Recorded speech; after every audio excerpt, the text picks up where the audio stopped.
Navi Mumbai network.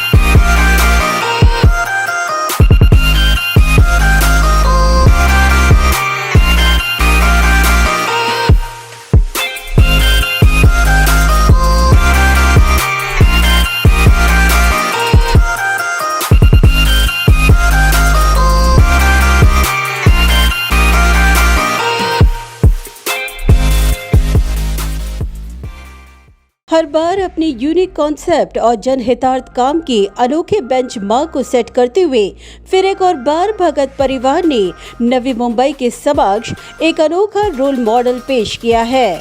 आपला प्रभाग, आपला परिवार, सुरक्षित प्रभाग और सुरक्षित परिवार इस विजन ही नहीं बल्कि इस मिशन के साथ आगे बढ़ते हुए सानपाड़ा पाम्बी क्षेत्र का प्रतिनिधित्व करने वाले पूर्व विरोधी पक्ष नेता दशरथ भगत, पूर्व नगर सेविका वैजयंती भगत और युवा नेता निशांत भगत ने अपनी दूरदृष्टि का परिचय देते हुए एक बंजर सी जमीन को फिटनेस के सेंटर के तौर पर तब्दील कर दिया है। जी हाँ, सानपाड़ा पाम्बी सेक्टर 15 सूरज हॉस्पिटल के सम्मुख सानपाड़ा ब्रिज के नीचे के परिसर को नवी मुंबई महानगर पालिका के माध्यम से एमपी स्पोर्ट्स कॉम्प्लेक्स में तब्दील कर भगत परिवार ने एक रोल मॉडल के तहत नवी मुंबई का सबसे पहला और सबसे यूनिक प्रोजेक्ट को साकार किया है। नवी मुंबई महानगर पालिका के माध्यम से बने इस आइकॉनिक एमपी स्पोर्ट्स कॉम्प्लेक्स का उद्घाटन व लोकार्पण पूर्व विरोधी पक्ष नेता दशरथ भगत, युवा नेता निशांत भगत,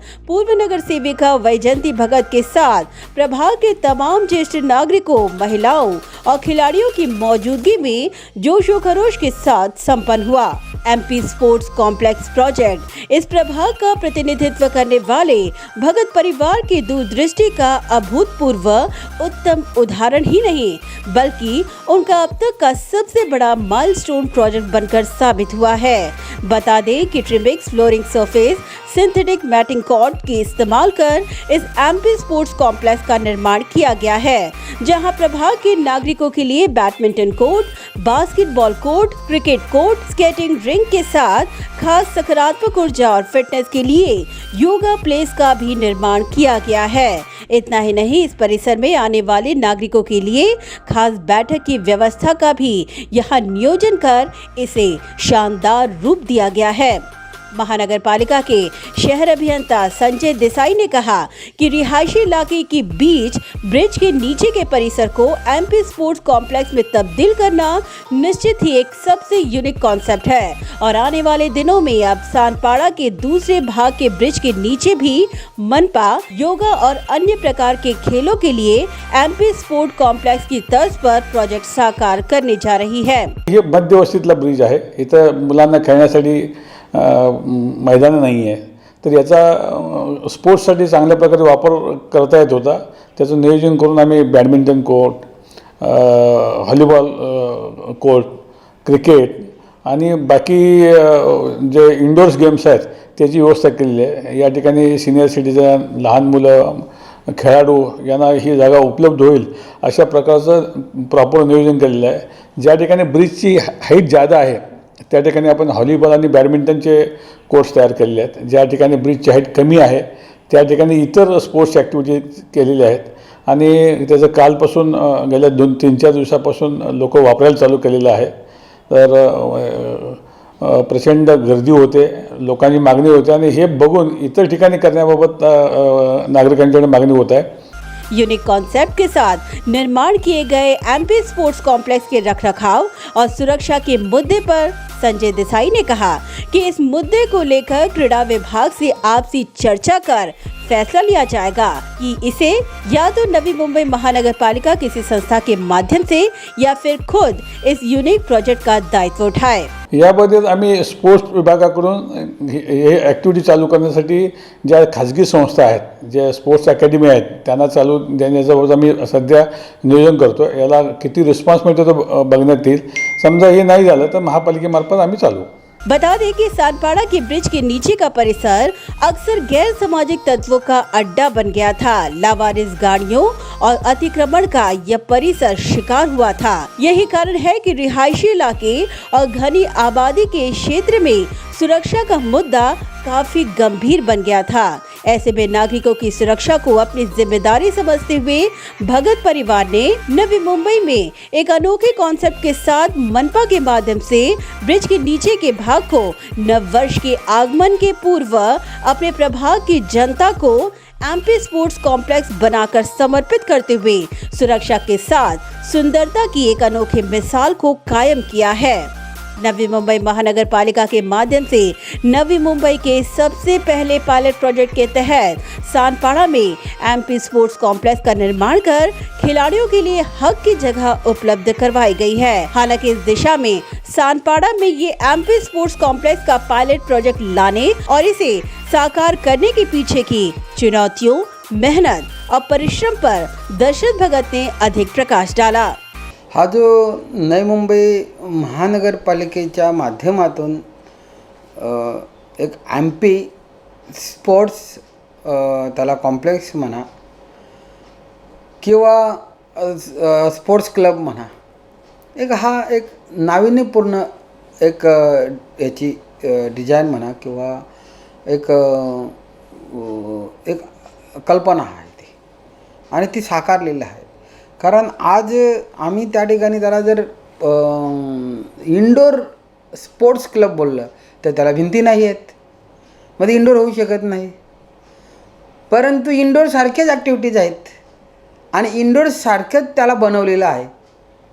मग आता इंडोरचं म्हणता येत नाही, मग इंडोरसारखे ॲक्टिव्हिटीज आहेत परंतु त्याला भिंती नाही आहेत, मग त्याला आम्ही एमपी स्पोर्ट्स क्लब म्हणा असं त्याला आपण किंवा संकुल असं त्याला नाव दिलेलं आहे। आणि हा रोल मॉडेल आहे, म्हणून हा जो रोल मॉडेल आहे, हा रोल मॉडेल नव्या मुंबईमध्ये विशेषतः ज्या ठिकाणी खरंच मुलांना खेळण्यासाठी जागाच राहिल्या नाही आणि त्या ब्रिज खाली अनावश्यक झोरपट्ट्या होणं, भिकारी त्या ठिकाणी येऊन वस्ती करणं, डॅब्रिज टाकणं, भंगार गाड्या उभ्या करणं, डॅब्रिज टाकणं, दुर्गंधी करणं, त्यावेळी हे काय वाईट आहे? हे अतिशय चांगलं स्तुत्य कार्यक्रम आहे।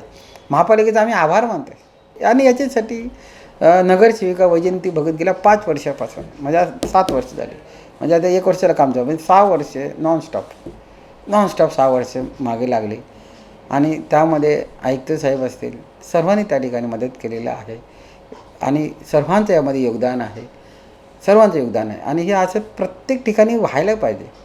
आम्हाला ह्या ठिकाणी अभिमान आहे आणि आम्ही प्रशासनाचा आभार मानतो या ठिकाणी की त्या ठिकाणी हा पहिला पायलट प्रोजेक्ट आहे की वार्ड क्रमांक 77 आणि 78मध्ये या ठिकाणी वैजयंती भगत आणि रुपाली भगत आणि निशांत भगत यांनी सर्वांनी मिळून त्या ठिकाणी हा जो पायलट प्रोजेक्ट केलेला आहे त्या ठिकाणी नक्कीच आम्हाला त्याचा आनंद आहे आणि आमच्या नागरिकांना त्याचा अभिमान आहे। आमचे नागरिक खुश आहेत। पलीकडे त्या ठिकाणी ब्रिज आहे, सगळीकडे करावं आणि पायलट प्रोजेक्ट आहे आणि हा पायलट प्रोजेक्ट खरंच महापालिकेचे प्रशासनाचं जेवढं आम्ही गुणगौरव करू तेवढं नक्कीच कमी आहे आणि हे असे पायलट प्रोजेक्ट या ठिकाणी गेले सर्व ठिकाणी करावं आणि याचा नागरिकांना दिलासा द्यावा। मुद्दा काय याच्यामध्ये की जागा आता शिल्लक राहिलेल्या नाही आहेत। विशेष म्हणजे नवी मुंबई शहरामध्ये ज्या काही नागरिकांना आणि विशेष खेळाडूंना ज्या जागा खेळण्यासाठी हव्या आहेत किंवा नागरिक सुविधेसाठी जागा हव्या आहेत त्या जागा सिडको भराभर विकतो आहे।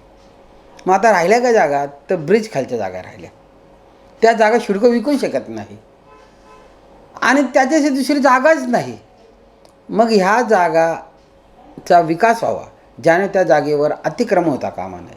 त्याचप्रमाणे आता पाम बीच आहे, हावरे फंट्यासमोर हा जो ब्रिज गेलेला आहे त्या ब्रिजच्या खाली आमची मागणी आहे तिथे आता हॉलीबॉल चालू आहे, जाऊन पहा आपण हॉलीबॉल आणि त्या ठिकाणी क्रिकेटची प्रॅक्टिस होते, किती सुंदर आहे. त्या जागेमध्ये अतिशय घाण होती, ती घाण निघाली, त्या ठिकाणी एक वहिवाट झाली आणि जो काय प्रवासी आहे वाशी स्टेशनकडे जाणारा प्रवासी आहे त्याला एक सुरक्षा भेटली, त्याच्यातला भय कमी झाला. कारण तिथे जवळजवळ सकाळी 30च्या वर प्लेयर्स खेळतात, तिथले अतिक्रमण होत नाही, कितीतरी चांगल्या गोष्टी होतात. उन्होंने आगे कहा कि ब्रिज के नीचे की जगह के साथ ही हाई टेंशन की नीचे की जगह और मैनग्रोव के बफर जोन और बंजर पड़ी जगहों का नवी मुंबई महानगर पालिका ने सर्वेक्षण कर उन जगहों को आइडेंटिफाई कर वहां पर भी इस प्रकार के प्रोजेक्ट को साकार करने की दिशा में कदम आगे बढ़ाना चाहिए. नेक्स्ट येतो हाय टेन्शन खालच्या जागा, थर्ड आहे CRZ आणि मँग्रोवच्या बफर झोन्स, ह्या जागा आहेत. नंतर त्या ठिकाणी सिडकोनी जी जागा अडवलेल्या आहेत त्या जागा दुर्लक्षित झालेल्या आहेत. महापालिकेने त्याला नियोजन केलं पाहिजे, एवढंच माझा शेवटी प्रश्न कायम प्रश्न आहे की महापालिकेने याच्यासाठी वेगळ्या एजन्सी नेमल्या पाहिजे. जेवढ्या आडगळीतल्या जागा ज्याला म्हणतो दुर्लक्षित जागा, जेवढ्या दुर्लक्षित जागा आहे त्या दुर्लक्षित जागांसाठी वेगळी एक याची टेंडर काढा आपण, त्यांना सांगा ह्या अडगळीत जागाचं आयडेंटिफाय आपण करा. त्या आयडेंटिफाय केल्यानंतर त्या ठिकाणी विकास त्याचा कसं करता येईल त्याला त्यांनी सांगावं, असं एक टेंडरमध्ये कंडिशन आल्या पाहिजे. आणि टेंडरचं चांगल्या माणसाकडे पण बनवावं आणि तो कॉल करा, जेणेकरून या शहराच्या कुठल्याच कोपऱ्यातून जो नॅशनल इंटरनॅशनल व्यक्ती प्रवास करत असताना कुठल्याच जागेवर त्याला वाटता कामाने ही जागा दुर्लक्षित आहे, या जागा घाण आहेत म्हणून दुर्लक्षित जागा पहिले बाहेर काढा.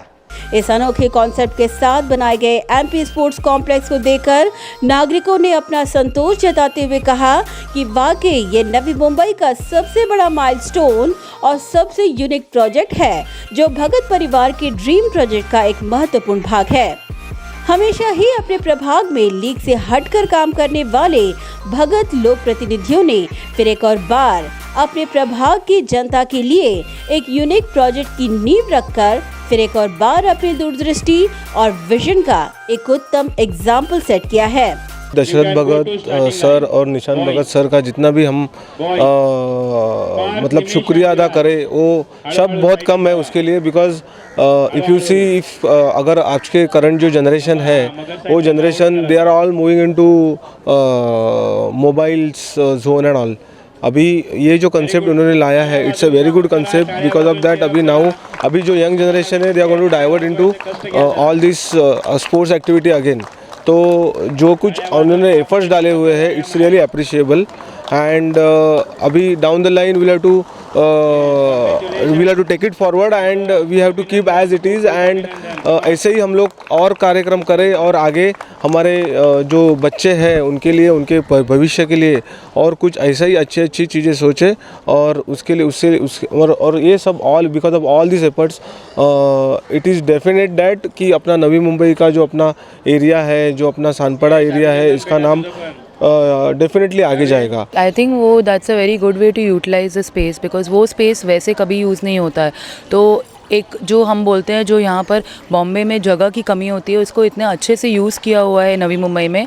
एंड एक एक एग्जाम्पल सेट किया है for other small cities and towns कि how the place can be utilise for a good initiative which is sports, जो सबको बेनिफिट करेगा at all age groups. Indoor and वहाँ पर बास्केटबॉल बनाया गया है, बॉक्स क्रिकेट का फैसिलिटी, जिसको जैसे चाहिए वो वैसा बंदा जाके वहाँ पर अपना टैलेंट दिखा सकता है. So it's a very good initiative.